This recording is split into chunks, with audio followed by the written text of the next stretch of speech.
تم سب بچے بیٹھے ہو، والدین کو اپنی جنت بنا لو، ماں باپ کو اپنی جنت بنا لو، ان کی دعا لے لو۔ میرے نبی نے فرمایا کاش میری ماں زندہ ہوتی۔ ماں کا خاص طور پر منشن کیا، میری ماں کیوں کہ باپ کو تو دیکھا ہی نہیں، اور ماں کو دیکھا ہے 6 سال۔ میری ماں زندہ ہوتی اور میں عشاء کی نماز کے مصلی پہ کھڑا ہوتا اور میرے گھر سے میری ماں کہتی محمد، تو میں ماں کے لیے نماز توڑ دیتا۔ میرا نبی کہہ رہا ہے۔ اور جب آپ حج پہ تشریف لے گئے اور ابوا کے میدان سے گزرے جہاں میرے نبی کی والدہ کا انتقال ہوا تھا، اس بات کو 57 سال گزر چکے ہیں۔ 6 برس کی عمر میں مدینہ سے نکلے 3 افراد، میرے نبی کی ماں، میرے نبی کے والد کی باندی ایمن، وہ بھی ماں ہیں، انہوں نے بھی دودھ پلایا تھا میرے نبی کو۔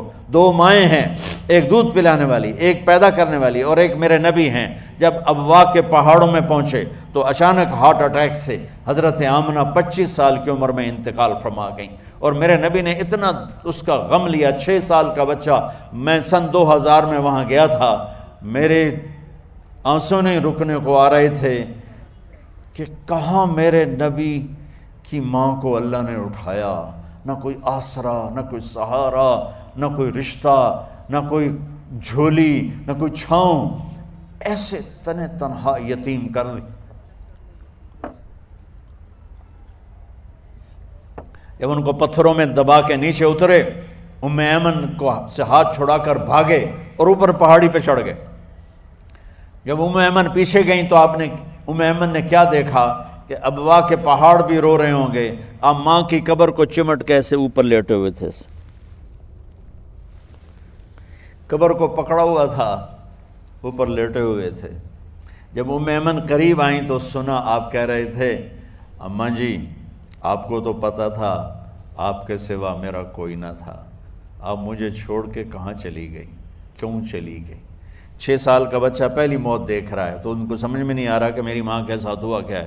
ایمن نے اٹھانا چاہا، آپ نے اٹھنے سے انکار کر دی۔ اس صدمے کو سینے میں لیے ہوئے 57 سال کے بعد، 7ویں دن بندہ رو نہیں سکتا، رونا ہی چاہے تو رونا نہیں آمدا، 57 سال کے بعد آپ اس وادی سے گزرے، اپنے اونٹنی کو ماں کی قبر کی طرف موڑ دیا، اور ان پلرز کو 3 گنا کرو تو وہ پہاڑ بنتا ہے، چھوٹی پہاڑی تھی۔ اونٹنی کو نیچے بٹھایا، اوپر پہاڑ پر گئے، اور یہ مجھے دیکھو، یوں آپ نے گھٹنے کھڑے کیے ماں کی قبر کے سرانے، اور یہ ہاتھ یہاں رکھے، اور پھر سر دیا اپنے گھٹنوں میں یوں، پھر رونا شروع کیا۔ اتنا روئے، اپریل کا مہینہ تھا، دھوپ سر پہ پڑ رہی تھی، ہم تو ٹھنڈی دھوپ میں بیٹھے ہیں، شدید دھوپ میں بیٹھے تھے، اور اس کنڈیشن میں یہ بچوں کا سٹائل ہوتا ہے، جب لمبا رونا ہو تو وہ یوں بیٹھتے ہیں سر اندر دے کر۔ اتنا روئے کہ آپ کی داڑھی ساری آنسوں سے بھر گئی، سینہ تر ہو گیا، احرام تر ہو گیا، اور کئی گھنٹے بیٹھ کے روتے رہے۔ 2 جہان کے سردار ہو کر تمنا کر رہے ہیں کاش اماں تو زندہ ہوتی، تو مجھے کہتی محمد میں تیرے لیے نماز توڑ دیتا۔ اور میرے نبی نے، یہ بچیاں غور سے سنو، میرے نبی سے پوچھا گیا یا رسول اللہ قیامت کب آئے گی؟ آپ نے فرمایا یہ تو اللہ کو پتہ ہے۔ میں نے کہا یا رسول اللہ کوئی نشانی بتا دیں، تو آپ نے فرمایا جب بچیاں ماؤں کو ذلیل کریں گی تو قیامت آ جائے۔ جب بیٹیاں ماؤں کے ساتھ بدتمیزی کریں گی اور ماؤں کو ذلیل کریں گی تو قیامت آ جائے گی۔ ایک ماں بیٹی کو میں بھول نہیں سکتا، ماں کے موٹے موٹے آنسو گر رہے تھے، اور بیٹی ماں سے کہہ رہی تھی بھوک نہیں، ہماری اپنی پنجابی زبان، بھوک نہیں، اوہ ہوئے ہوئے ہوئے، یہ تو ہم نوکر کو کہتے ہوئے ڈرتے ہیں، وہ ماں سے کہہ رہی تھی بھوک نہیں، یعنی بکواس نہ کر، رو کے چپ، صرف آنسو اس کے گر رہے تھے ایسا۔ شاید وہ یاد کر رہی تھی کہ 9 مہینے کیسے اس کو میں نے پیٹ میں پالا، جنتے ہوئے کتنی تکلیفوں سے گزری، اور اس کو دودھ پلاتے ہوئے کتنی راتیں میں نے کاٹ کاٹ کے گزاریں، اور اس کے پیشاب دھوتے ہوئے کتنی دفعہ میں سردی میں ٹھٹھری، اور آج یہ مجھے کہہ رہی ہے بھوک نہیں۔ اس لیے میرے نبی نے فرمایا جس نے ماں باپ کو دکھ دیا، سنو غور سے بچوں سارے سنو، جس نے ماں باپ کو دکھ دیا اس پہ اللہ کی لعنت، اس پہ فرشتوں کی لعنت، اس پہ زمین آسمان کی لعنت، نہ ان کی نماز قبول ہے، نہ روزہ قبول ہے، نہ صدقہ قبول ہے۔ میرے نبی کی زندگی کا دوسرا روپ حقوق العباد، نماز حقوق اللہ میں آ جاتی ہے، میں حقوق العباد کی تھوڑی سی وضاحت کر رہا ہوں۔ ماں باپ زندہ ہیں تو دعا لے لو۔ والدین سے کہتا ہوں بچوں کو عزت دو، جہاں اولاد ماں باپ کے حقوق ہیں وہاں اولاد کے حقوق ہیں، اولاد کو عزت دو، اولاد کو عزت دو، اولاد کو عزت دو۔ بہت سی اولاد کی نافرمانی کا ذریعہ ماں باپ بن رہے ہیں، سختی کر کے، زبردستی کر کے اور ٹھونس کر چیزیں نوکروں کی طرح سلوک کر کے۔ میرے نبی کے گھر میں جب بیٹی فاطمہ ملنے کے لیے آتی تھیں تو میرے نبی بیٹھے نہیں رہتے تھے، یا اب چیئر پہ بیٹھے ہوئے بی بی فاطمہ آ گئی، اب زمین پہ بیٹھے ہوئے ہیں بیٹی آ گئی، اب چارپائی پہ لیٹے ہوئے ہیں بیٹی آ گئی۔ میرے نبی کیا کرتے تھے؟ کھڑے ہو جاتے تھے، کھڑے ہو جاتے، ایک دم کھڑے ہو جاتے تھے، اور پھر کھڑے نہیں رہتے تھے، تیزی سے آگے بڑھتے تھے اور حضرت فاطمہ کا ہاتھ پکڑ لیتے تھے۔ یہ والدین غور سے سنو، حضرت فاطمہ کا ہاتھ پکڑ لیتے تھے اور ہاتھ پکڑ کے مجھے دیکھو یوں بوسہ لیتے تھے، بیٹی کا بوسہ لیتے تھے، پھر ہاتھ چھوڑتے نہیں تھے، ہاتھ پکڑے پکڑے لاتے لاتے لاتے ان کو چارپائی پر پہلے بٹھاتے تھے پھر خود بیٹھتے تھے۔ یہ باپ اور رسول ہو کر بیٹی کو یہ عزت دیتے تھے۔ پھر وہ جنت کی عورتوں کی سردار بنی، پھر وہ جنت کے سرداروں کی ماں بنی، پھر وہ اللہ کے شیر کی زوجہ بنی۔ تو والدین سے کہتا ہوں کہ اپنے بچوں کو عزت دو، عزت دو، عزت دو، عزت دو۔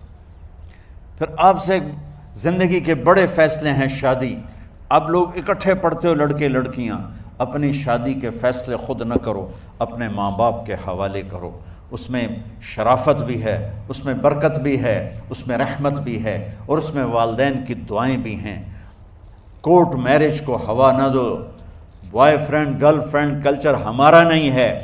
میرے نبی کے طریقے میں مرد اور عورت کا صرف نکاح سے تعلق ہے، اس کے علاوہ سب جہنم کی آگ ہے۔ اور والدین سے کہتا ہوں کہ اپنے بچوں سے پوچھ کے رشتے کرو، زبردستی مت کرو۔ میرا معاشرہ بہت سنگین قسم کے جرم کا شکار ہے، بچوں پہ مسلط کر دیتے ہیں، ایتھے ہی کرنی ہے، جٹاں چی کرنی ہے، بٹاں چی کرنی، پتہ نہیں آئے کتوں جٹ بٹ۔ چلو تم ناراض نہ ہو، راجپوتاں چی کرنی، میں راجپوت ہوں، میں اپنی قوم کو بھی رگڑ دیتا ہوں، راجپوتاں چی کرنی، اگاں کرنی ہی کوئی نہیں۔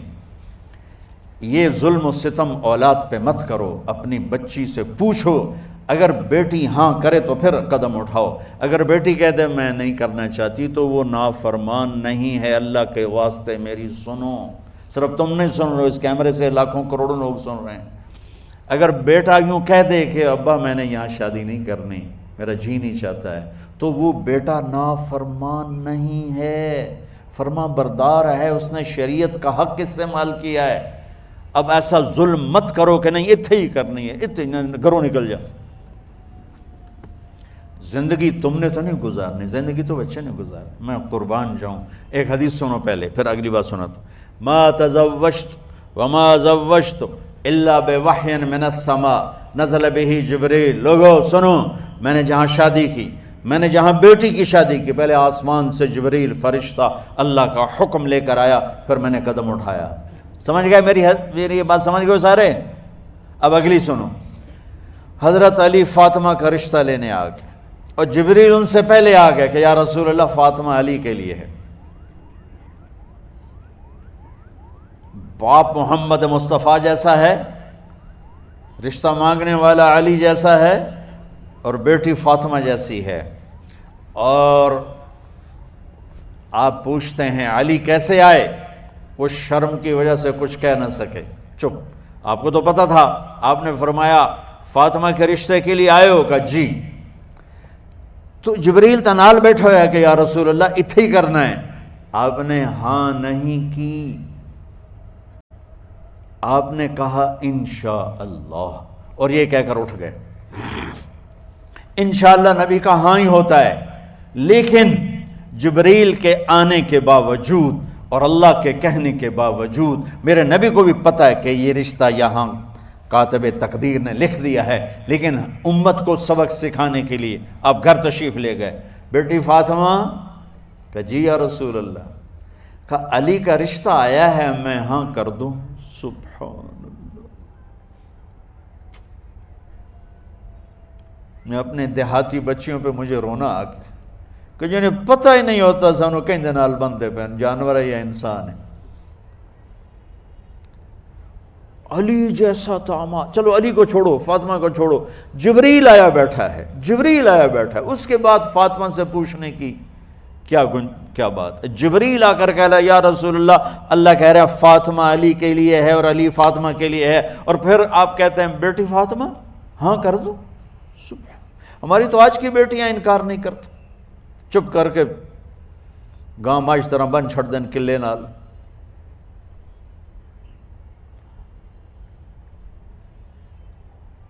کوئی ان کے اندر کے جذبات کو سننے والا کوئی نہیں ہوتا، اپنی انانیت پر یہ فیصلے کرتے ہیں، اور میرا نبی کہہ رہا بیٹی ہاں کر دو۔ سبحان اللہ۔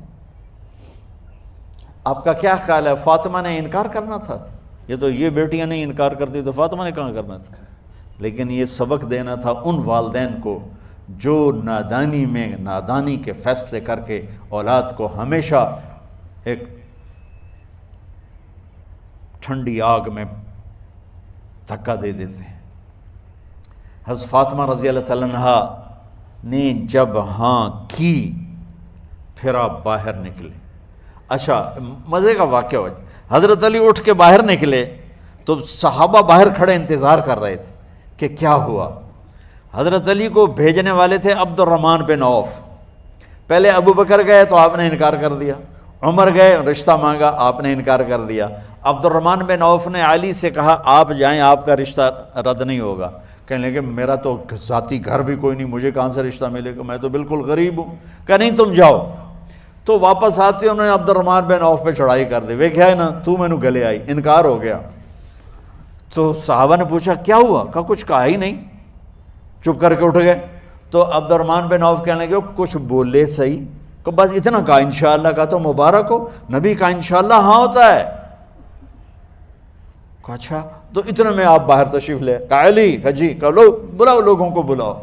ساری مسجد بھر گئی، آپ کی ساری مسجد فل ہو گئی۔ آپ ممبر پہ کھڑے ہوئے علی کو سامنے بٹھایا، کہا لوگو یہ جبریل میرے پاس اللہ کا پیغام لائے ہیں کہ میں فاطمہ بنت محمد کا نکاح علی بن ابی طالب کے ساتھ کر دوں۔ پھر آپ نے خطبہ پڑھا اور کہا کہ علی، ہائے ہائے ہائے، میں نے فاطمہ بنت محمد کو 400 درہم مہر کے عوض تیرے نکاح میں دیا، تو نے قبول کیا؟ حضرت علی نے زور سے نعرہ لگایا میں نے قبول کیا، اور سجدے میں چلے گئے، اللہ کا شکر کا سجدہ ادا کیا۔ پھر میرے نبی نے وہیں سارے مجمع کو شہد کا شربت پلایا اور تازہ کھجوریں کھلائیں، اور پھر جب رخصتی ہوئی تو آپ نے حضرت علی سے فرمایا کہ آپ آ کے لے جاؤ۔ پھر آپ نے حضرت ام سلمہ، حضرت حفصہ اور جناب حضرت عائشہ رضی اللہ تعالیٰ عنہ، ان تینوں کو بلا کر فرمایا تمہیں پتہ ہے نا مجھے فاطمہ سے کتنا پیار ہے، تو تم فاطمہ کو دلہن بناؤ، اس کی تیاری کرواؤ، اسے دلہن بناؤ۔ تو ان تینوں نے حضرت فاطمہ کو دلہن بنایا۔ پھر آپ نے حضرت علی کو پیغام بھجوایا، وہ تشریف لائے، اپنی اونٹنی لے کر آئے، حضرت عقیل ساتھ ہے، سلمان فارسی ساتھ ہے، اور دروازے پر اونٹنی بٹھائی، آپ علی کو اندر لے گئے اور یوں فاطمہ کا ہاتھ پکڑ کے علی کے ہاتھ میں دے کر فرمایا علی تمہیں نبی کی بیٹی مبارک۔ سبحان۔ پھر آپ نے کہا میری بیٹی فاطمہ، مجھے اپنے خاندان میں جو سب سے زیادہ محبوب تھا میں نے تیرا ہاتھ اس کے ہاتھ میں دے دیا ہے۔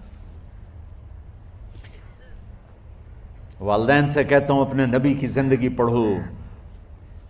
میرا درد ہے کہ ہماری ثقافت میں اسلام داخل نہیں ہوا، ہمارے عبادت میں اسلام آ گیا، بہت سارا مجمع مرد عورتوں کا نمازی ہے، حاجی ہے، عمرے کرتے ہیں، لیکن ثقافت میں نبوت کی جھلک دکھائی دے، ثقافت میں اللہ کا نبی دکھائی دے، وہ نہیں ہے۔ زندگی بیت گئی اس انتظار میں، مدت سے لگ رہی تھی لب بام ٹک ٹکی، تھک تھک کے گر گئی نگہ انتظار آج، پتہ نہیں کب صبح ہوگی۔ چلو کہتے تو جائیں مجھے ہے اگرچہ بت ہیں جماعت کی آستینوں میں، مجھے ہے حکم اذان لا الہ الا اللہ۔ والدین کے ذمے ہے اولاد کو عزت دینا، ان کے سب سے بڑی خواہش میں ان کا احترام کرنا کہ زندگی انہوں نے گزارنی ہے، اور آپ کے ذمے ہے والدین کے آگے سر جھکا دینا۔ اللہ کے واسطے کورٹ میرجز اور خفیہ شادیاں یہ نہ ہماری ثقافت ہے نہ یہ انسانیت ہے، ہمیشہ دکھ دردوں میں زندگی گزرتی ہے کہ اصل زندگی تو موت کے بعد آنے والی ہے۔